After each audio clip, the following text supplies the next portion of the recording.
FIDE CEO Emil Sutovsky, thank you so much for taking the time to answer some questions about the ongoing conflict with FIDE and Freestyle Chess. First, I want to say that Take is co-founded by Magnus Carlsen, who does have a part in this conflict, but I want to assure you, Emil, and all the viewers that I will have a completely objective approach to this interview. And the conflict is obviously about Freestyle Chess wanting to announce a freestyle world champion at the end of their 2025 Freestyle Grand Slam tour.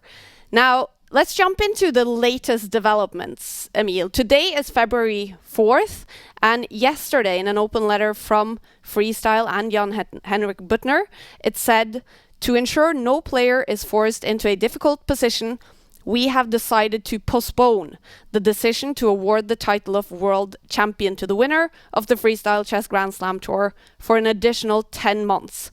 So, Emil, is FIDE now satisfied with this? Well, first of all, thank you for inviting me, and thanks to also pointing out where we are. Obviously, it's not down to the last statement or tweets or rhetorics that we have been hearing, and the general situation, all of that. I mean, we cannot really pretend that it happened like yesterday or some disagreements or something. I think the entire narrative, which was pushed by Freestyle Chess and unfortunately by Magnus himself, it was not about trying to make players' life easier or better. Let's have no misunderstanding about that. Freestyle Chess could have the series, beautiful series with many tournaments, high prizes, and as serious as Grand Chess Tour has it. And FIDE had no problems with that, and we stated it very clearly. We cooperated on the dates, and we have been providing all the info about other tournaments. So let's have no disagreement here, and no misleading statements. Take it away. When I read Jan-Henrik Buttner putting down it like we are fighting for players, that's simply not true. I mean, if they were fighting for players, they would not try to get by hook or by crook to get the World Championship title. And what's important to say is that in all the conversations which started back in February 2024, it was very clear that they don't need the World Championships, they don't need this cooperation with FIDE altogether. For more than half a year, this narrative has been promoted, and that was. What has changed afterwards? There are several reasons which may be behind it. And maybe we could go in detail and I would share my thoughts on that. Mm-hmm. But answering your question, as long as the event is not World Championship, there is no problem for any player to participate in that. Mm-hmm. And we made it very clear. We made it very clear from the beginning. It's not like something has changed. That was our very point from the beginning. If the event is the private series of the event with participation of all the top players, we are only welcoming it, and we have been, I think, very open to all sorts of adjustments in calendar to make it easier to navigate and to make for players possible to participate both in this series, in other private series, because let's be clear, it's not like there is only FIDE events and Freestyle. There are other events which has to be respected as well, like Grand Chess Tour, like Bike, like Stavanger. And players, of course, can participate as long as there is no world champion tag attached to it. Mm-hmm. Now, FIDE also posted a statement yesterday. It was known already that, and I'm quoting, players wishing to participate in the 2025 Freestyle Chess Tour are required to sign the waiver by February 4th, that's today, at 6 o'clock. To remain eligible for the official FIDE World Championship cycle. Has anyone signed that contract yet? Yes, of course. First of all, once again, I'm a bit, how would I put it nicely, fed up with the narrative which has been promoted and false narrative. Mm-hmm. It's not that anybody has signed this contract. All the top players, including Magnus, they have signed on the contracts which clearly states that 4 years from the signing of this contract, they cannot participate in the event which has World Championship title on it. But this is an additional contract. No. And that's what we are trying to commit. That's not an additional contract. The difference is that the clarification which we have been giving, and we are sending this document in good faith to players to know what happens, that if they violate it, so what we ask them is to acknowledge that if they violate their previous obligations, they would be banned from the cycle. But it's not a new contract, it's not a new obligation. It's very important to stress it. And unfortunately, all the narrative has been neglected this fact, whether it came from Magnus, who blames Djokovic for violating his word, or when it comes from Hikaru and so on. All of them are signed under these documents, either signed by 2023 or 24. There is no new document related to new events. This is a document where we ask to actually acknowledge that, in fact, that they will violate, the sanction will be like that. In the previous documents, there was no sanction indicated. So we do not want to happen to a situation where we have to take a decision and then players would say, okay, how am I punished? Am I punished at all or so on? So we make it very clear that the sanction for the violation of the contract, which was signed back in 23 or 24. But that it would like that. But Emil, this is a waiver note that you're asking players to sign. So what will happen? So there's 10 players ready to play the freestyle, the first event starting on Friday. What will happen to those players if they have not signed this waiver note by today at 6 o'clock? Let's say as it stood yesterday with regulations which claimed that it's world championship and it still had the world champion at the end of the year, then they would be in violation, and then those who wouldn't sign would be deprived of continuing in FIDE World Championship cycle. At the same time, I can tell you, I don't think I can reveal names, but the majority of players by this very moment we talk, they already signed. Okay. And I don't expect people to walk away, not because we're threatening them or blackmailing them. It's important also to figure out what's on stake, what is FIDE providing for players, and what this series is about.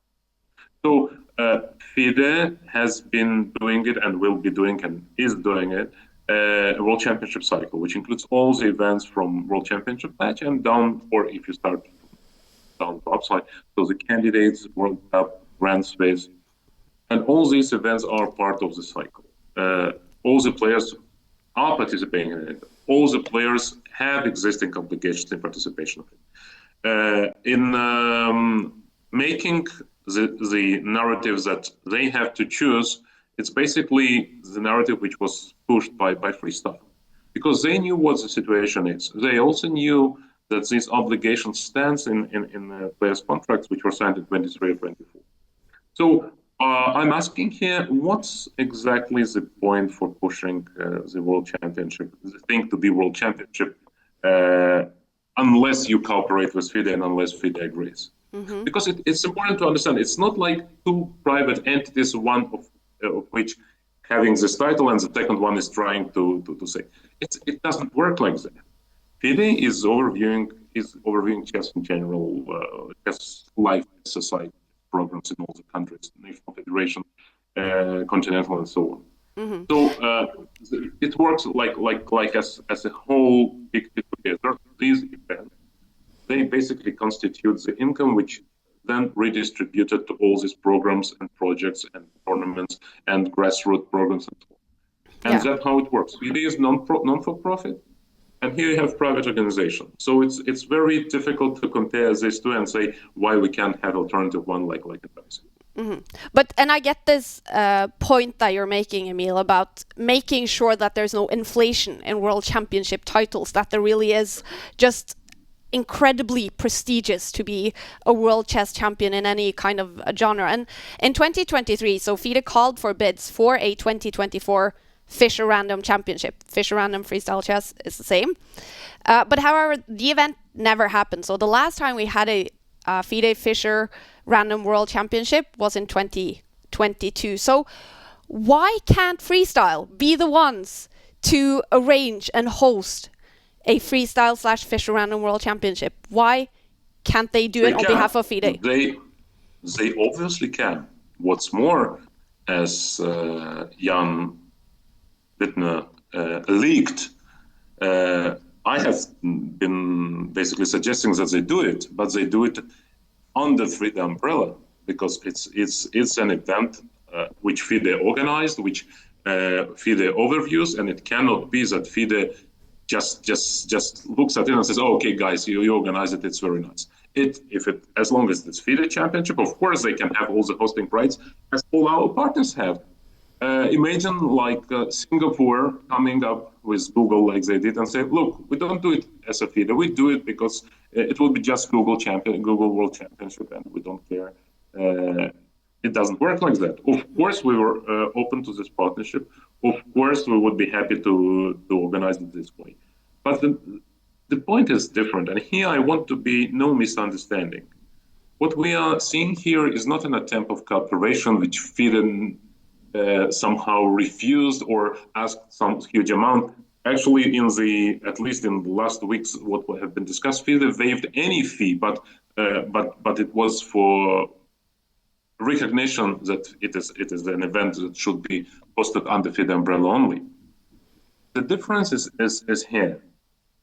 The narrative we see both from Magnus and from media which is covering it, that this is the real world championship. That the chess, classical chess, or even regular chess is dying, is dull, is not interesting, is boring, somebody's sleeping when it's watching it, and so on.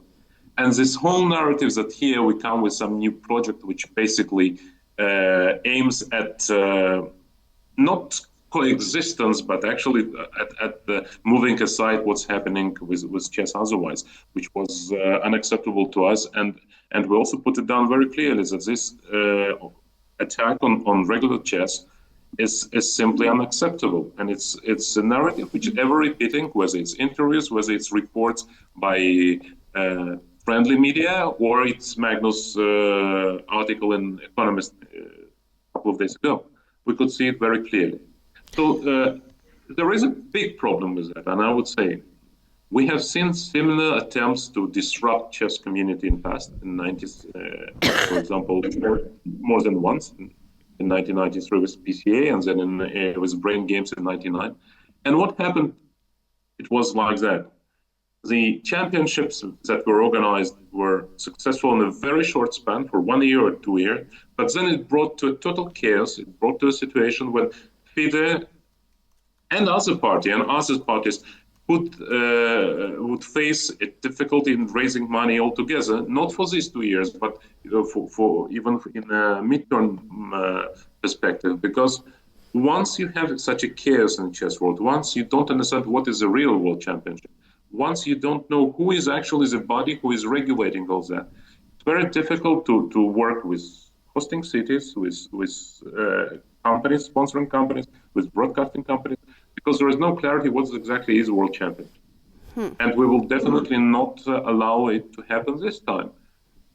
That, if there was a proposal that, okay, yes, it is a FIDE World Championship organized by Freestyle, it would be very, very much accepted, but it never was agreed to this.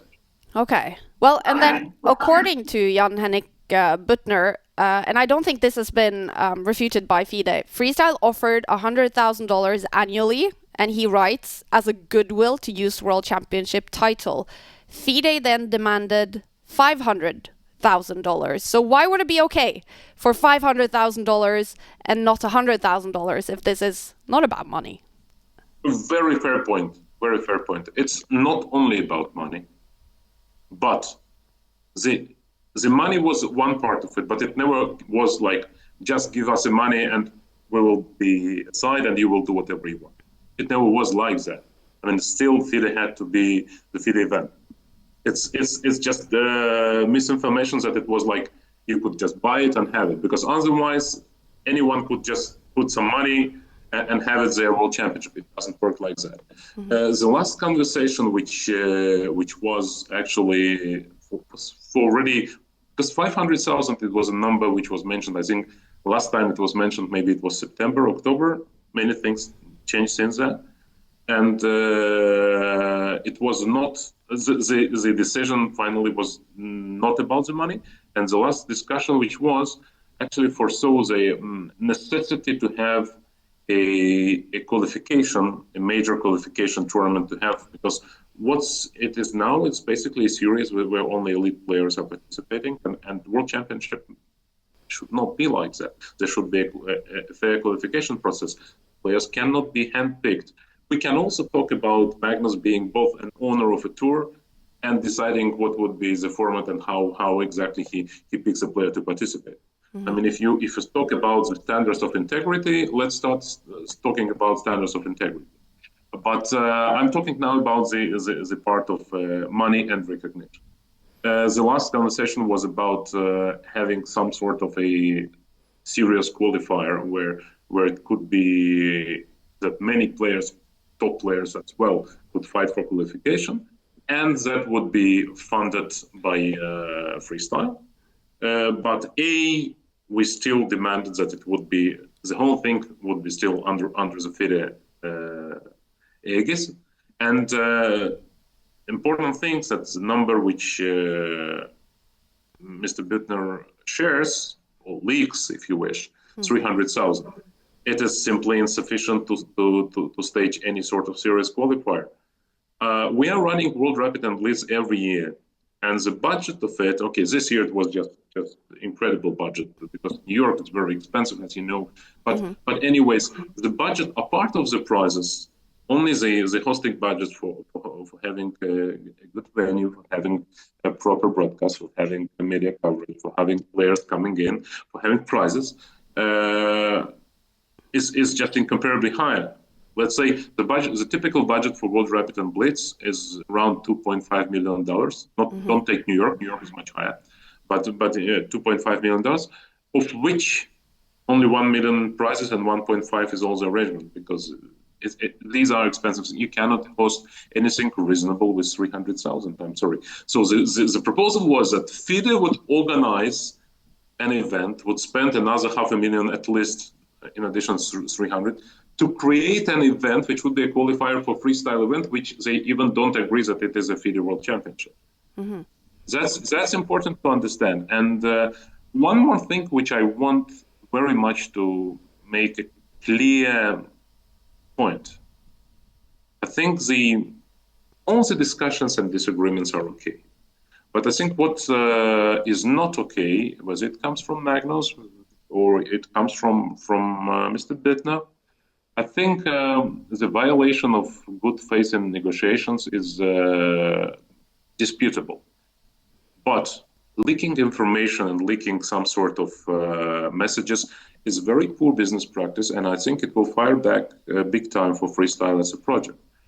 I know, for example, Magnus now is working with Saudis to have an event. Do you imagine Magnus leaking a correspondence with Saudi minister claiming that he was not okay?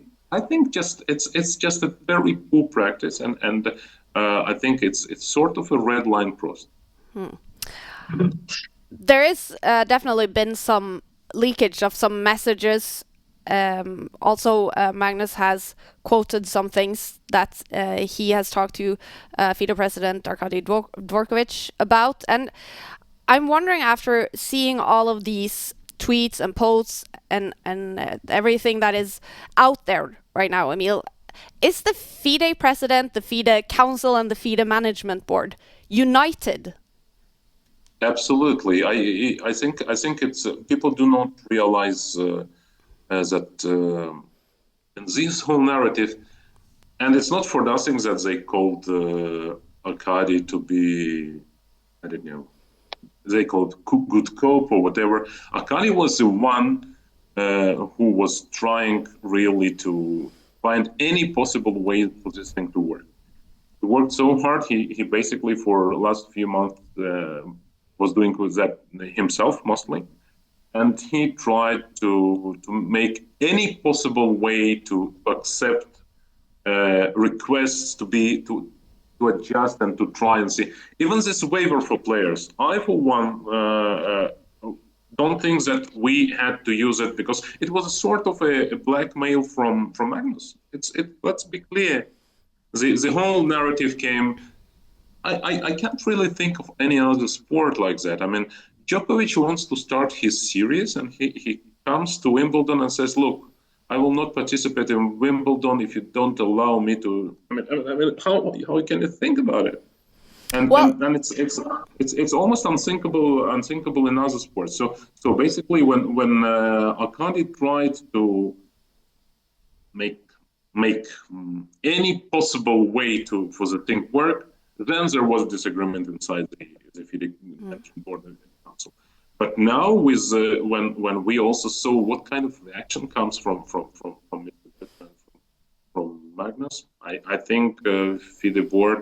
And let's have understanding, because for your spectators, FIDE board sounds like some bureaucrats are sitting there and not understanding anything. So FIDE board is 15 people in the council, and there are about 10 in management board. They're coming from all various countries, from Michael Khodorkovsky from US, Nigel Short from UK, Vishy is coming from India, of course, representatives of China, representatives of Poland, representatives of so many countries there. And you cannot keep and paint it, I simply can't stand this narrative. Russians came and decided. I mean, there is entire world is represented there. And I think those who look at it and look into details do not buy into all these slogans which were and are circulating. And I would just wish that if you really retain your objective stance, that you also make this point audible and make a platform for others to express it. Yeah. Because from what we hear, we often hear from representatives of the Magnus camp, but we don't hear much from myself as well. I just want to, at this point, just highlight to our viewers that Magnus is obviously not here to answer the things that you are saying, Emil, just so everyone keeps that in mind. I don't think there's any doubt that Magnus probably is the most influential person in chess. Things he has done by the board and beyond the board over many years now has been great for chess, right? It has grown chess to a wider audience, made it very popular. And yesterday, he actually called for FIDE president Arkady Dvorkovich to resign. Ask him, Dvorkovich, on Twitter, will you resign? Now, I have sent a message to Mr. Dvorkovich asking for an interview. I haven't. That was last night. He might have been busy. I haven't received an answer. So I will ask you, Emil, will Arkady Dvorkovich, after all of this and with everything happening, will he step down as FIDE president? I think there is no reason for him to step down. Why exactly? I don't understand why even this question comes to mind. Because Magnus is unhappy that his private project together with Mr. Bittner is not approved to run separately from FIDE. The only thing which they try to accuse Arkady is that he didn't keep up his promise, but there's no new obligation to players. I keep returning to that. It's very important for that to be heard. There is no new obligation. I actually, when our legal team advised to send on January 21 to the players, why do we need to send it? Because it stands, this obligation stands everywhere. And the answer was because the players should know what should be the consequence. To clarify to players that they can know. At the same time, not only that we allowed it to players to take part in the 2025 event. Once again, there was a waiver for players to the event 25, even if the event was called the World Championship, provided that they signed this paper. So it's very, very important. Now you say that Magnus is not in studio. I don't think he will come to debate me or to discuss these issues. But I can assure you that I'm ready to discuss it with any of the, say, leading proponents of the freestyle chess, whether it's Jan or Magnus or somebody else. I have all the data and arguments. Their side is, I think, entirely emotional, and also they have been using the fact that they can come up and say a lot of things without counter arguments being heard.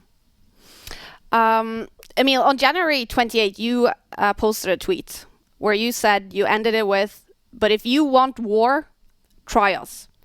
Is there a war going on in chess right now?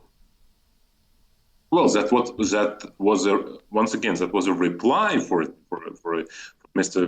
Bittner interview. It's not just I just came out and said it. It's very important. It's a very nuanced situation. So you cannot just present as that Emil came and gave this tweet. It was that we are ready for a war. That was a statement from Mr. Bittner the day before. Mm-hmm. It's only to that tweet I replied. Of course, we are ready for a war. FIDE is in I think in the best situation ever in terms of how we work and how we deliver to chess community. It cannot be that one person, whether Magnus is unhappy or Hikaru is unhappy, it cannot be that the entire organization, which overviews chess in 200 countries, runs hundreds of tournaments and projects, is depending on business interests or maybe narrative which is promoted. I believe that Magnus is genuine when he speaks about that he feels that now chess 960, freestyle chess is the future for chess. Maybe he's genuine in that. But that's not the point. That doesn't mean that his belief should be replicated all over the place and now all the world has to do that. Mm-hmm. It just doesn't work like that. FIDE has so many people behind us, so many countries behind us, organizers. I'm talking to many tournament organizers, and most of them are pissed with this narrative, which was actually promoted by freestyle chess. Another thing, it's very important, and I want it to be heard as well here. Mm-hmm. FIDE is the only organization which you can say basically anything about us because we are like government, so any critique is okay, but we cannot respond because we're not supposed to respond, and of course we cannot attack players, and that creates an imbalanced situation. Because when we are replying, we can only reply with the facts which are actually what we deliver, what we proposed, what kind of contracts is there, and so on. And of course, we cannot allow ourselves personal attacks. And on contrary, any personal attacks on us are, let's say, sort of welcomed by some circles. So that's a sort of a tricky situation here, as well as with the organizers, as well as any private platform. If you are suddenly are not okay with Magnus or with Mr. Bittner or with any chess platform, you are risking to be not invited, not signed, not not to be preferred in some project, not to be invited to be the commentator, and so on and so forth. It doesn't happen with FIDE though. You have players. You either qualify for the event or you do not. You are not picked to the event. But one thing is, of course, Magnus has been public about this. Hikaru Nakamura has also been one of the players in public about this. There is a freestyle players club. There are 10 players ready to play in the first freestyle event starting on Friday. Many of them are inside the top 10. We are talking about the elite players in the world. We haven't heard from many of them yet, the stance they're taking in this conflict. But if all of them, or many of them, are standing with freestyle, with Magnus in this matter, isn't that a huge problem for FIDE if the elite players, the top players, does not stand with FIDE and are ready maybe to even leave FIDE? It would be a problem if it was the case. Actually, players do not reply and didn't make their position vocally because they were expecting the sides to agree, to find some sort of solution or resolution. It's not that players are unhappy with FIDE, how FIDE works. I mean, of course, they can be unhappy about this or that, but in general, and I constantly talk to all the top players, I can name it's everyone. Of course, we cannot be perfect. We do so many things. Sometimes we make mistakes. Sometimes some player has one opinion, another has a different opinion. But in general, all the top players, they see a number of events we're bringing, budgets which are ever increasing, the prize money which is ever increasing, the places we stage our events, which makes me believe that out of the top players, a part of Magnus, whose project is that, and Hikaru, who keep repeating that, okay, for him it's just okay to stop playing competitive chess, he's just a streamer. Apart of these two, I think all others cherish what FIDE is doing for them or for chess community and the opportunities that we provide. Of course, if we were just sitting on, we have FIDE and we will decide what you do. It doesn't happen like that. Why nobody talks that the prizes went up in all the major events, not connected with freestyle, not connected with any competition. It started way before. Why nobody says that? In spite of Magnus leaving the World Championship, the prizes in World Championship grew. The prizes in Grand Swiss grew up for 30%. The prizes in every competition has grown up. We had the World Championship at Wall Street, the Rapid and Blitz. Who had it when? And the prize fund instead of 1 million was 1.43. And it's all over the place. I mean, the situation is not like we are FIDE and we will do whatever you do, and here is coming a revolt. That's not true.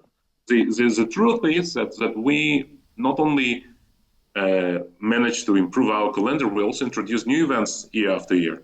Let's say World Rapid and Blitz Teams, the new event which we will have this year for the third time only.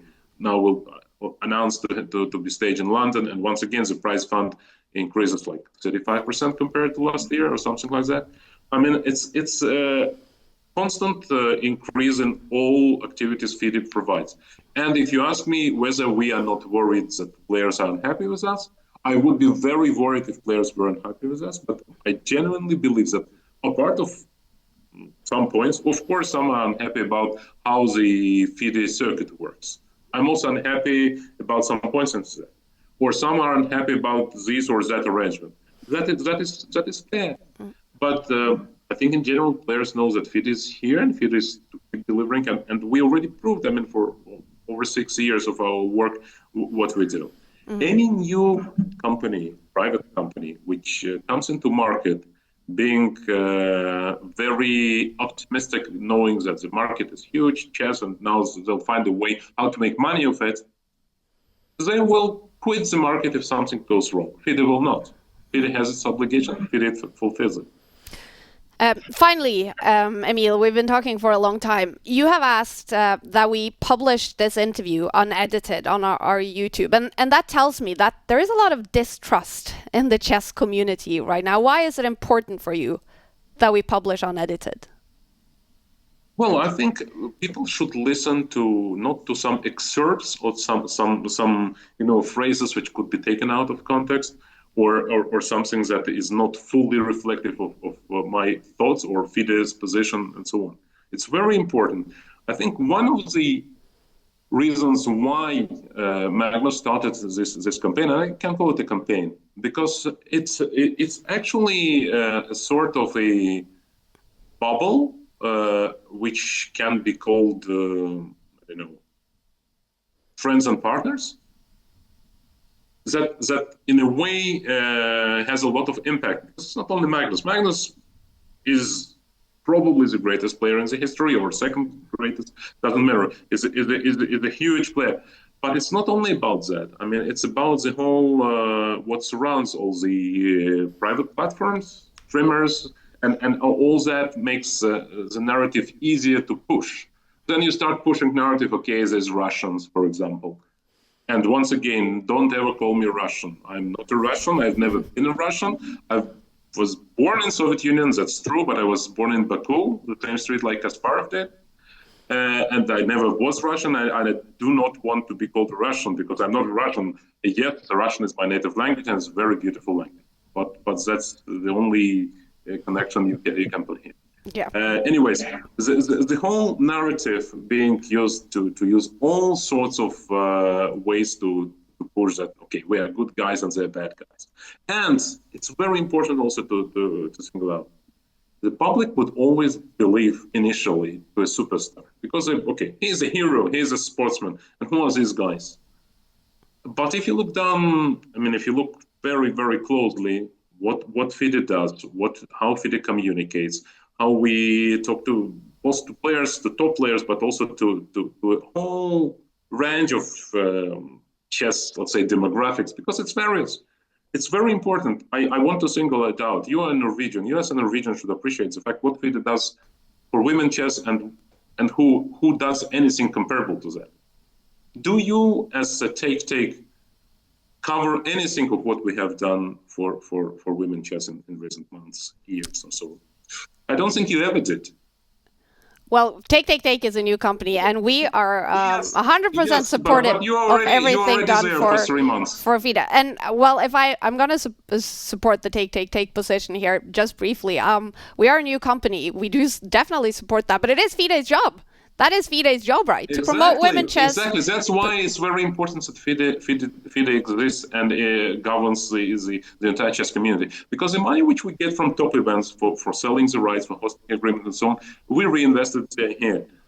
You know that women's series, women's Grand Prix, which we run, which lasts a year from 2024 to 25, has a budget over 2 million euro. Where the money comes from? I mean, we need to have money to reinvest it, and so on. And so many examples of the kind. That's very important to understand that this is one ecosystem and things are connected. When you talk about private project, we can focus on the very, very thin number of elite players and try to stage great event. Fine, we are happy to cooperate, but do not consider it World Championship unless it's approved by us. That's very clear point from us. You may disagree, but that's how it is. FIDE CEO Emil Sutovsky, thank you so much for taking the time to answer all of these questions.